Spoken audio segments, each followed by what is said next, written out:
On a morning walk in the holiday town of Noosa, a couple of tourists see a sight they have not expected. A young woman's body, fully clothed, lay as if she were asleep. Her wounds would tell a different tale. Police would rely on a never-before-used area of forensic science. It doesn't just fly in.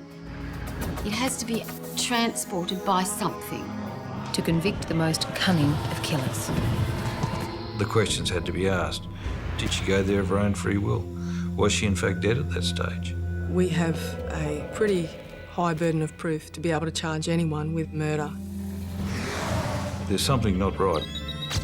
There's something amiss with this whole picture. We put it there because it facilitates the grander scheme of committing the perfect murder.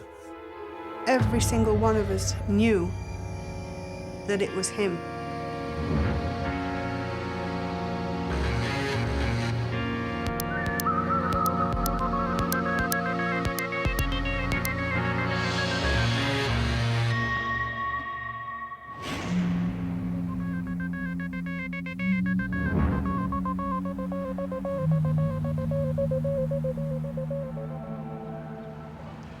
The first 48 hours of a murder case are critical to its outcome, and in this case it was no different. Police had their suspect. Then, as the hours, weeks and months went by, it appeared the killer had created the perfect murder. I got a phone call that a young female was found deceased in the vegetation of a parking area down at the Noosa parkland. And the body was found some distance from the parking bays. The area was very heavily vegetated. There was acacia, wattle trees in the vicinity and other vegetation. She was obviously in a state where there had been violence done to her body. By that I mean there was marks around the throat and around the cheeks and eyes area. The body was discovered by a group of holidaymakers at about 8:30 this morning, lying in bushes only a few hundred metres from the beachfront. Police say it's unlikely the body had been there longer than the early hours of this morning. It appeared she'd been bashed and strangled. Here we have one of the top holiday destinations in Australia, if not possibly the world. And we have a crime of such violence, of such propensity to cause harm to another human being in what should be an idyllic environment and an idyllic lifestyle that goes with it. As far as what may have caused her to be at this location, you go through all the scenarios that are conceivable. Had she been down there? Was she attacked at the beach or the riverfront? Was she assaulted in the city area? Was her body dumped there? Noosa being a big tourist destination, you wonder whether she's met foul play after meeting someone at a nightclub, whether she's gone out for a night on the town and met someone and something tragic's happened, and it's occurred pretty much close to where her body was found. There was all sorts of perambulations that go through your mind as to how this has happened, and obviously you can't discount anything. At that stage, it was a matter of gathering all of the scientific evidence that's present at the scene and cording the scene off so that this can be conducted by the scientific staff. We bag the hands up and lock them down so that anything that falls off the fingers or off the nails is found in the bags at the morgue. There are a number of what we call tape lifts collected that's from the clothing on the body to see whether or not there was any fibres or hairs there that may have been associated with an offender. Your examination is minute. Tyres, footprints, anything at all. Remembering it's a sandy location and it's very difficult at times to get these sorts of impressions, but those things become very important in the examination of a crime scene. A number of shoe impressions were found along the public track to where the body was found. But the prints were not the only possible link back to the killer. Soil and vegetation were also gathered in the hope that if they found their offender, it would place him or her at the scene. Initially, the main focus is to identify the person or the body. There was no identification on her. There were a number of tattoos and a significant amount of earrings in her ears. The tattooed names she had, Michael and Corey, obviously was a very, very important clue to the puzzle, as it were, as to who she was. The descriptions of the deceased were given to the media and it was broadcast so members of the public might be able to recognise who the deceased was and try and identify her. The investigation hit an early hurdle when police discovered the victim was carrying no identification. The woman is in her mid to late 20s with shoulder-length brown hair. She's dressed in a red coloured pair of jeans, a dark coloured top, and she's got a number of tattoos. The woman also had numerous earrings in both ears and a distinctive S-shaped silver ring. Anyone with information is asked to contact Crime Stoppers or Noosa Police. As a result of that, people came forward from the Gympie area who had recognised those tattoos and piercings of a lady that they'd known. Gympie was an hour's drive north of Noosa. I was surprised it was Gympie area. I thought it would be more a local girl. I still thought that perhaps the nightclub scenario was possibly what had occurred, that she'd been to a nightclub and possibly met with foul play after that. So travelling up to Gympie, it was put another angle on the investigation, was well, what's going to happen now? Who is this girl? And what are these people going to tell us? When a call went out to the public to help in identifying the tattooed body of a woman found in Noosa, the police received an immediate response. There were people in Gympie that thought that they knew the identity of the deceased female. They described the tattoos as they'd known them, and they were quite sure that the person that we found, or the body we found, was Samantha Bodsworth. Obviously, the formal identification hadn't been made. They asked us to go with them to Brisbane to identify or see if it was our daughter. But I think from our description of her and the body that they had retrieved, I think that it was almost a formality. They virtually knew that our daughter was the one in the morgue. I did in my head, but not in my heart. And as soon as I saw it was Sam, I just had to hug her even though she wasn't there. Stupidly trying to warm her up even when you know a person's dead. And she got no makeup on, not a scrap of makeup. She had a car accident several years before and she was very self-conscious of her scar on her cheek. And that was so odd. There is no way on this planet she would have gone anywhere, even to the front door, without her makeup on. So why had Samantha been found 1 hour's drive away in Noosa without her makeup? Police had believed that she may have gone there for a night out and that something had gone wrong with someone she met. And she'd been murdered by a strange one-night stand or whatever you call them today. I don't know, but that wouldn't have been Samantha. She would not have done that. It wasn't her scene. She liked to be with the people she knew and she loved. And that was her 2 children, Corey and Michael, who were with their paternal grandparents on the night Samantha went out and never came home. The house the 3 shared was now under forensic examination. Upon entry to the house through an open garage door, there were a couple of spots of blood. Upon further examination throughout the house, there were some blood stains in the bedroom. There were some wiped up blood stains in the lounge room, dining room area. People often try and clean up crime scenes after they've occurred, and this had all of the characteristics of a fairly rudimentary clean-up.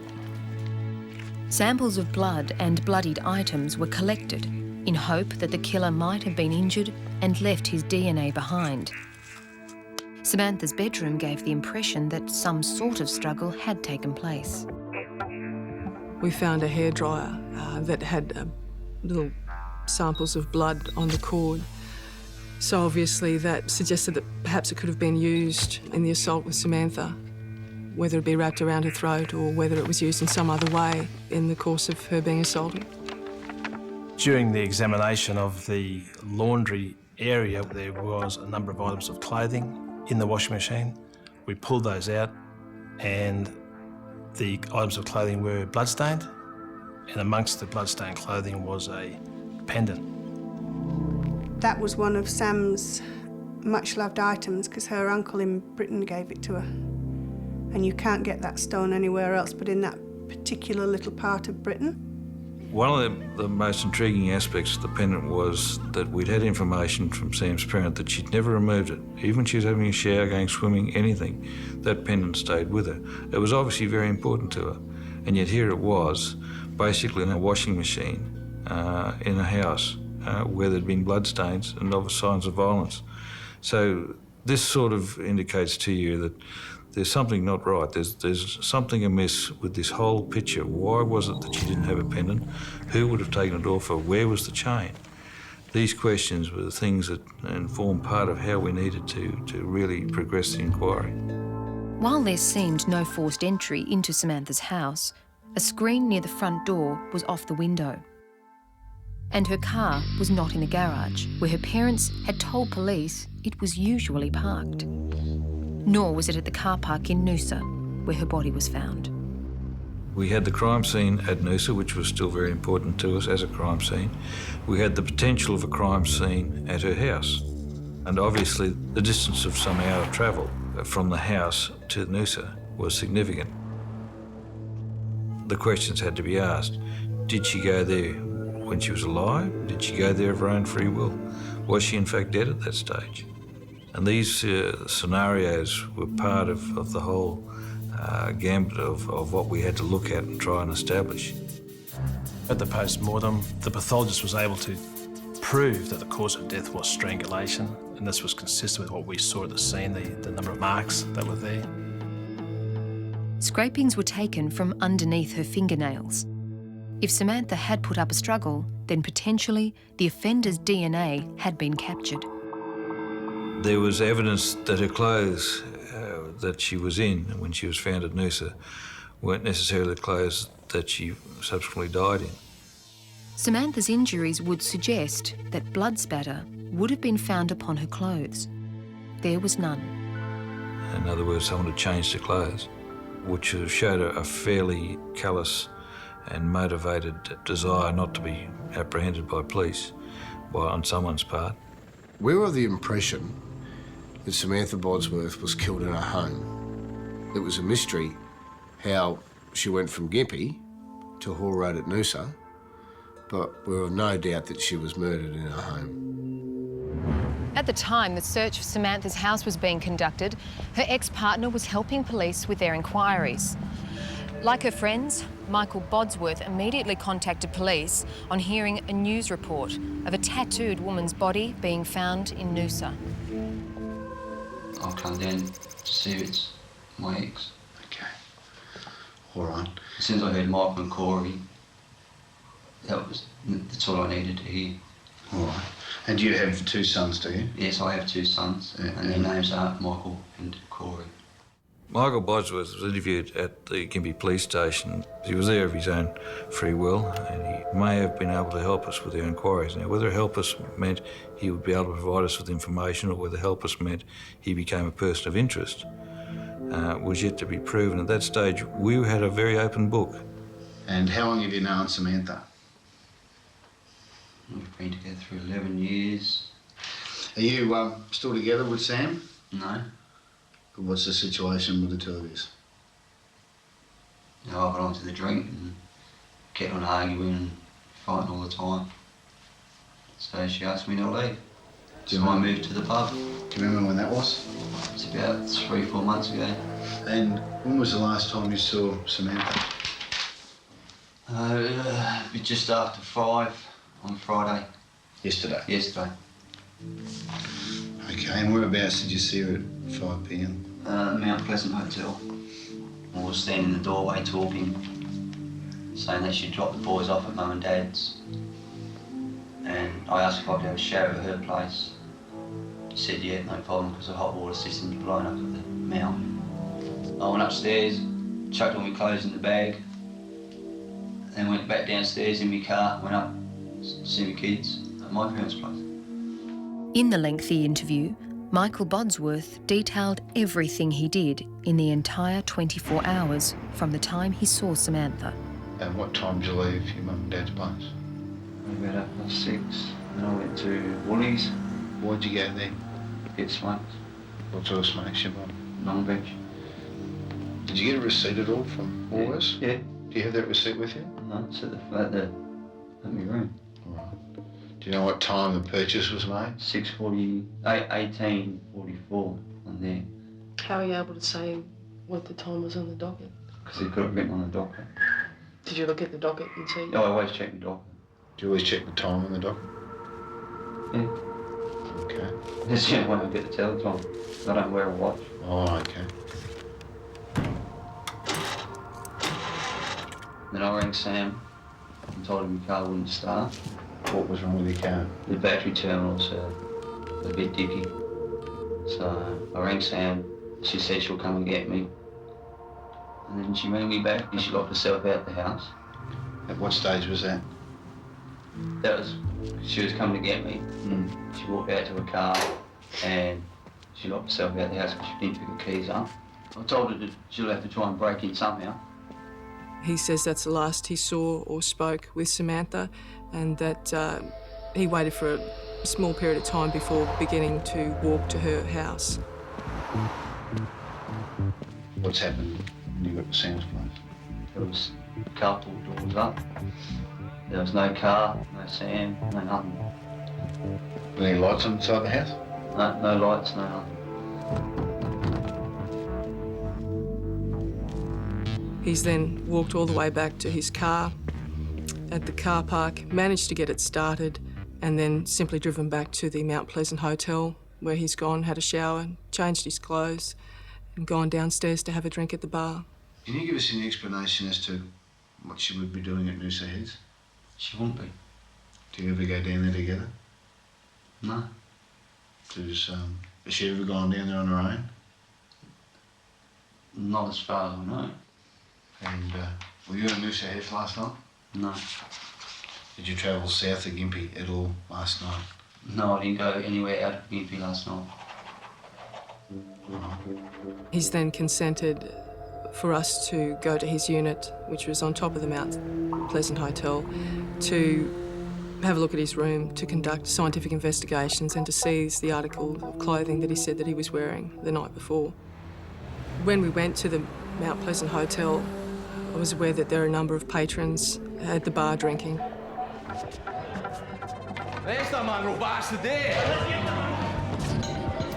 I wouldn't call it a lynch mob mentality. There was certainly a lot of people in the bar that night that did know Samantha, that had perhaps formed an opinion by that stage as who they believe may have been responsible for it. The person making most of the accusations was Scott Knowles. That Saturday evening, because we just found out that we'd lost Sam, there was a lot of anger with a lot of people because she was so well loved. My anger was at boiling point because of my suspicions that Michael had done it. Scott Knowles was Samantha's new boyfriend. Sam and my relationship developed 2 months after they'd split up. We always got on well together and we just enjoyed one another's company. Michael Bodsworth had mentioned this relationship in his interview. Yeah, I still love her, yeah. Was it fair to say that perhaps under those circumstances you may have felt a bit of jealousy? No. I felt a bit hurt because the boys had seen him in the bed, but Sam swore black and blue that she's not sleeping with him or she's not having sex with him or anything of the nature, and I believe her. So would you have any problems at all if they did have a relationship together? No, not at all. If you moved in? He can move in there, that's fine. Do you acknowledge that Sam and Scotty ever had any arguments? No, I don't think so. Would you describe him as being a violent person? Scotty? I don't think he's got a violent bone in his body.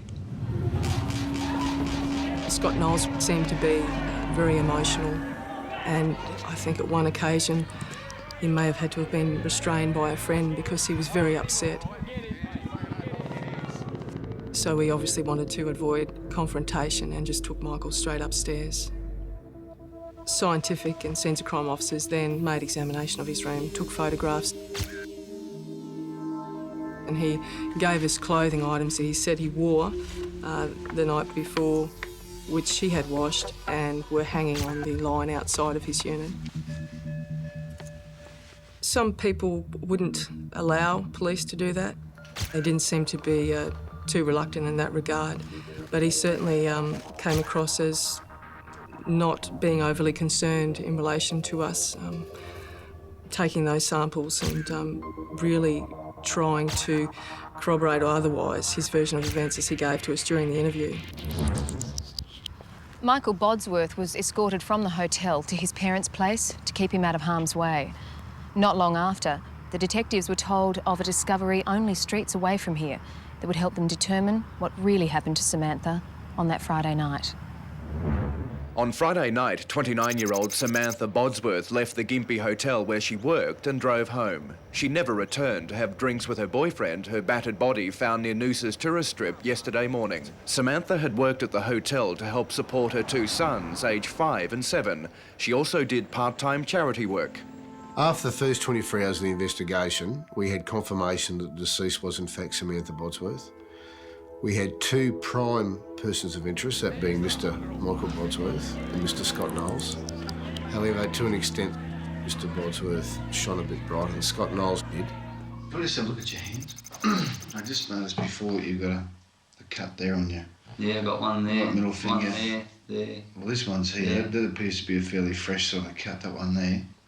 Obviously, we were interested in those to see whether they had any bearing on perhaps him being involved in Samantha's death. Can you tell me where they came from? Yeah, work. From work? When did you do those? Friday. You got another one there. Oh, yeah. So we photographed those. Mr. Bodsworth was asked if he would voluntarily supply a specimen of his blood for the purpose of DNA. He declined this, saying that he didn't like needles too much, but was prepared to give us a mouth swab.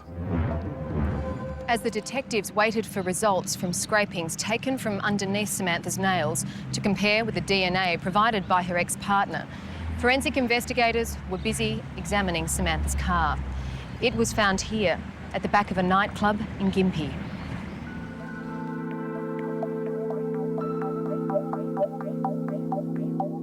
There were a number of flowers and bits of leaf and bark and other vegetative type items on the driver's seat and on the driver's floor.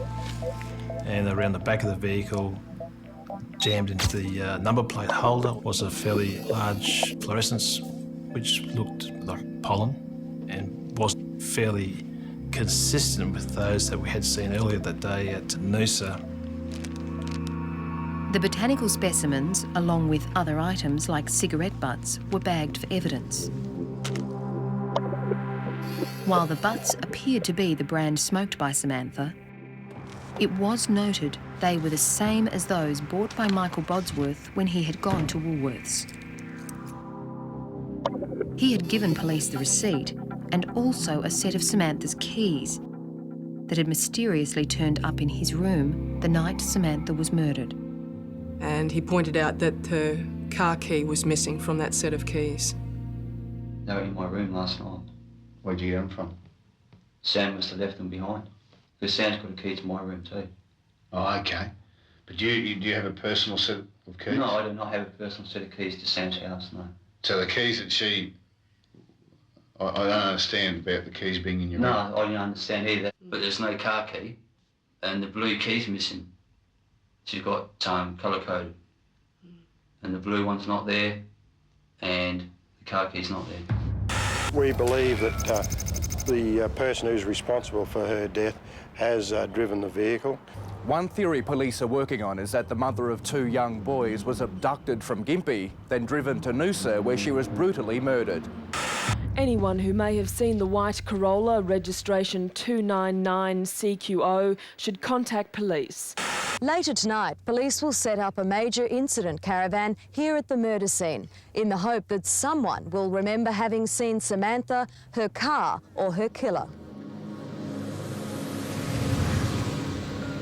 As a result of that, a local truck driver by the name of Mr. Higgins came forward.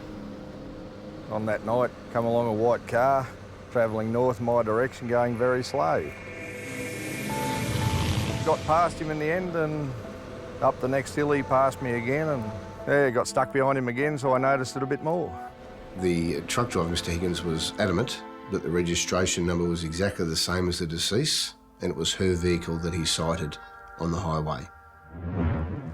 While the truck driver did not get a good look at the driver or notice if there was a passenger, it was clear that whoever had driven Samantha's car had placed it back at the car park in Gympie for a very specific reason.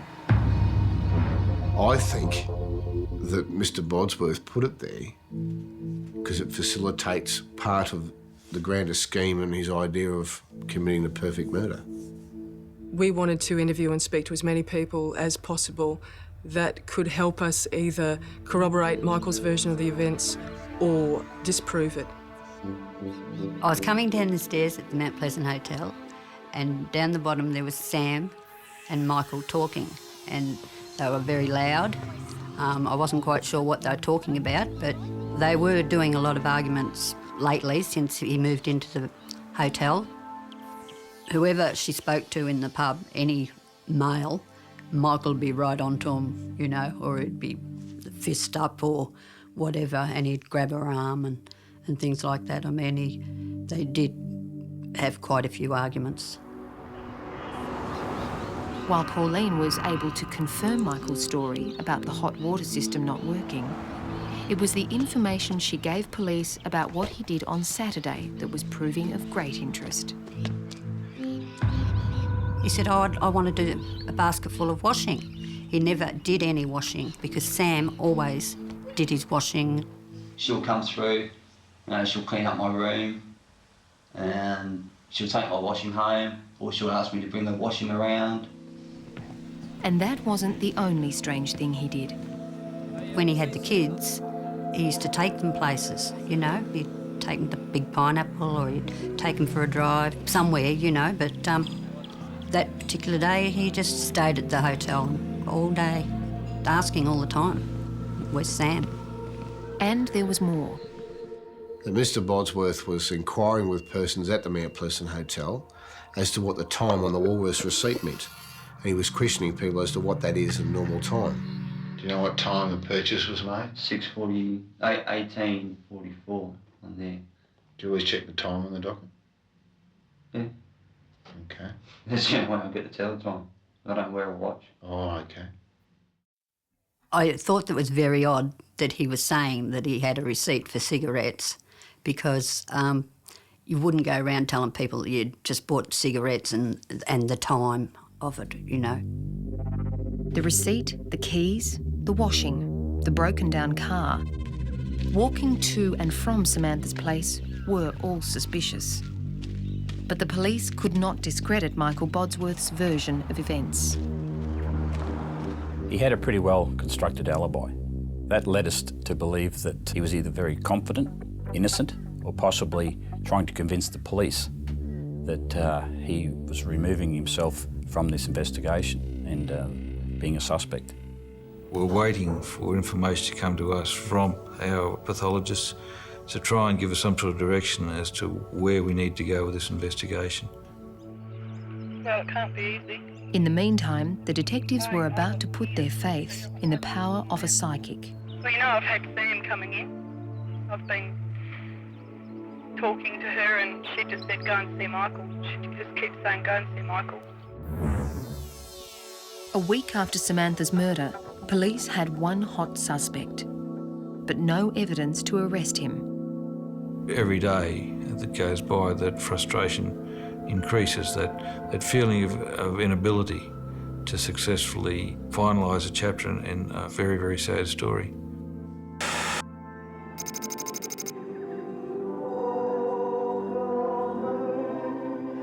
You were so happy. And now, so tragically gone from us. But your love and our memory of you will be in our hearts always. A mother's words of sorrow as the tears flow in memory of Samantha Bodsworth. 100 people have packed the chapel at the Kalula Coast Crematorium to pay their final tribute. They vowed to never forget 29-year-old Samantha and to make sure her spirit lives on for the two boys she left behind. The fact that no one had been arrested was very frustrating, especially for Sam's parents. There was no closure. Michael was still free. Unfortunately, the police didn't have anything to get him with straight away. We weren't in a position to alleviate the Hall's pain. We weren't in a position to say, yes, we've been able to arrest anyone for this offence, because there was no evidence. A number of persons came forward to assist us in the investigation. One of those being Patricia Kelly, who was known to both Samantha and Michael. She's a tarot card reader, and she believed through previous readings with both of them that she had formed almost a bond with Michael. She believed that if Michael had done it, then she thought there was a chance that he might tell her. Have you been? Oh, getting you. Yeah. Got to stay out of the way of the lynch mob for a while. With Pat's permission, she wore a recording device on a person and arranged to meet Michael in a park in Gympie to try and see whether she could get any information out of him that would prove that his version that he gave police was untruthful, and to see whether he would ultimately confess to her that he killed Samantha. Well, you know, I've had Sam coming in. I've been talking to her and she just said, go and see Michael. She just keeps saying, go and see Michael. And I put the cards out and they weren't good. And it didn't look good for you, so whether it's Nothing's been looking fucking good for me, so... I know. But she keeps pointing the finger at you, Michael, I have to tell you that. And if you've killed Sam and you want to talk to somebody, you can talk to me. I'm not going to judge you. During this conversation with Kelly, Bodsworth maintained the alibi and the story that he had supplied to us, and there was nothing significant that came out of it, evidentiary-wise. Michael, the problem is that you're under suspicion. What I've given them. Trouble is, though, they can't find the killer. I've given them everything that they've asked for, apart from blood. So they gave me a cotton wool to chew on. To get saliva or something? Yeah. And they said, oh yeah, we're going to do DNA. I said, yeah, well that's fine. You'll find my DNA, Sam. I just fucking lived there. Those results were now back. It was discovered that Mr. Bodsworth's DNA was present on a tea towel that was found in the kitchen and on the floor in the bedroom. His DNA was also found on one of 5 cigarette butts found in the ashtray near Samantha's bed. But none of those in her car belonged to her ex-partner. The post-mortem pathology reports were a different matter. The DNA came back under her fingernails of that belonging to Michael Bodsworth. Obviously that was a breakthrough in the investigation, and we now had something physical that we could work with to say that something has occurred between them that would have his DNA under her fingernails. But the defence Michael Bodsworth had given his tarot card reader was good. He had lived in the house, was now a visitor, and freely admitted he and Samantha did have arguments. Police desperately needed to put him not just at her house, but at the place her body was dumped. It seemed likely that the one link that we hoped would be the link between the vehicle, the clothing and the scene was pollen. Pollen evidence had never before been used in a murder case in Australia. In fact, it had only been used 9 times before worldwide. So it was going to take some time to investigate the possibilities and get the answers. We have a pretty high burden of proof to be able to charge anyone with any offence. We wanted to make sure that at the end of the day, every avenue was exhausted and that we had everything that we could possibly get back before us to make a decision whether we had enough evidence to charge Michael Bodsworth. It was now 3 months since Samantha had been murdered. There was a custody hearing where Malcolm and Lynette Hall wanted to have full custody of the 2 boys. In their mind, Michael was responsible for Samantha's death, and they didn't want him to have custody of her children. Custody on that day was awarded to Samantha's parents, and Mr Bodsworth shortly thereafter left Queensland and went down to South Australia to reside. When Michael Bodsworth went to Adelaide, when he lost custody of the children, we were very sceptical then whether we would get him. I was terrified he would get away with it, because that meant I would have to use other resources that I don't know if I could live with. But we wanted to try and let the law take its course. Before going, Michael Bodsworth left a further statement of his innocence. A cross had been placed at the entrance to the car park in Hall Road, where Samantha's body was found. The location of the cross was nowhere near where the body was located, giving the impression that that's where he thought the body was placed, thus giving more credibility to his version that he didn't take part in her death. Samantha Bodsworth's body was found among flowering acacia, or wattle trees. Samples had been routinely taken. When her car was located, pollen was also found in and outside of the vehicle. Police also had in their possession the washed clothes that Michael Bodsworth wore the night Samantha disappeared. Now, my job was to find out if the flowers in the car, on the tape lifts and in the vacuuming filter sample was the same as those species at Noosa. There were 2 acacia plants flowering at the time where Samantha's body was found, and one of them was like, it's a bushy type plant, then that species was Acacia sopherae. And this is the species that we found on the number plate, and we also found it in the vacuum filter from the car, in the front driver's side, which shows that the car had actually been in Noosa, right near the crime scene. Dr. Milne could say this with certainty because acacia has a particular characteristic. Acacia is insect and animal pollinated. It doesn't just fly in. It has to be transported by something. And so when somebody brushes against them and the plant's flowering, they get into the car, it transfers from their clothing onto the seat and whatever they have on their shoes. In this case, it was the front driver's seat and floor of Samantha's car. Interestingly, the subject was brought up in the interview police conducted with Michael Bodsworth on the day Samantha's body was found. Have you ever been in Sam's car? When was the last time in Sam's car? About a week, I think. Whereabouts in the car were you seated? Passenger. Front or back? Front. Okay, have you ever been in the driver's seat of that vehicle? No. So if Bodsworth was the guilty person, then we would expect to find some of that particular acacia pollen from Acacia sopherae on his clothing that would then put him into the car. Now, as I understand, his clothing was actually washed after the murder and before the police picked them up. So instead of thousands of pollen grains from acacia on there, there were only a few. But it was enough. The clothes Michael Bodsworth wore that night were of a coarse texture and became a pollen trap. One wash couldn't rid the tiny microscopic evidence that had now put him at the place Samantha was dumped.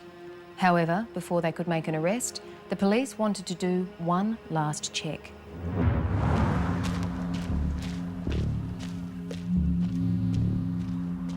We then decided to walk the route that Mr Bodsworth had told us he took that afternoon. It was for the purpose of ensuring that there were no acacia pollen trees along that route where the pollen may have gotten onto his clothes, thus having a legitimate reason for having the pollen on his clothes. The plants that were growing around in that area were well off the path, and none of those particular species were flowering at the time. So I actually had pollen collected from the herbarium from those Gympie species, and I looked at that pollen to compare it with the Acacia sopherae pollen in Noosa, and they were totally different. We travelled to South Australia, where we spoke with Mr Bodsworth at a service station near Christie's Beach, and upon being informed that he was going to be returned to Queensland and charged with the murder, he was quite surprised and anxious.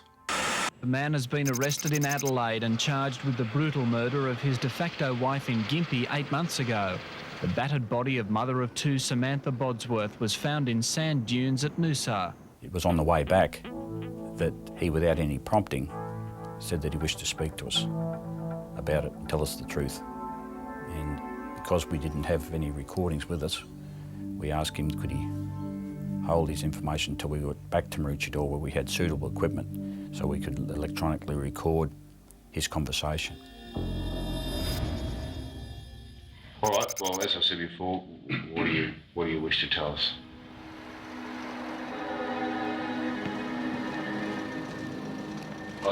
Sam picked me up the night she died from Woolies.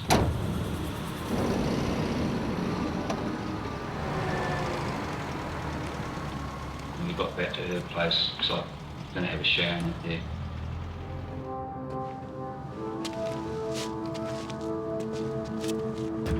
What did he say? He said he saw you driving like an idiot in the car with the kids. And she was telling me that, after the weekend I can't see the kids and all this because their dad's been in the ear about, I drive dangerously with the kids in the car.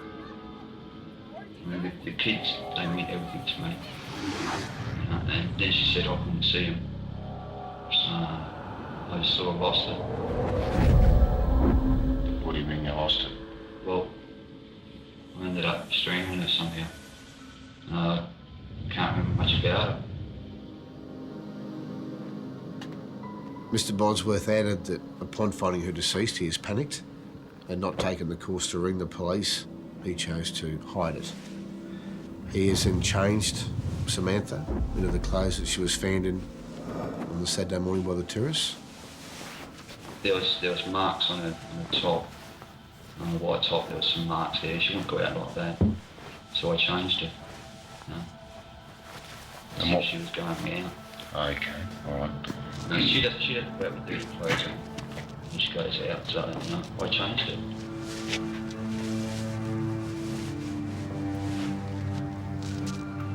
Whereabouts in the vehicle did you put her? Front passenger seat. Okay. Why'd you do that? Because if I drive, that's where she always sits.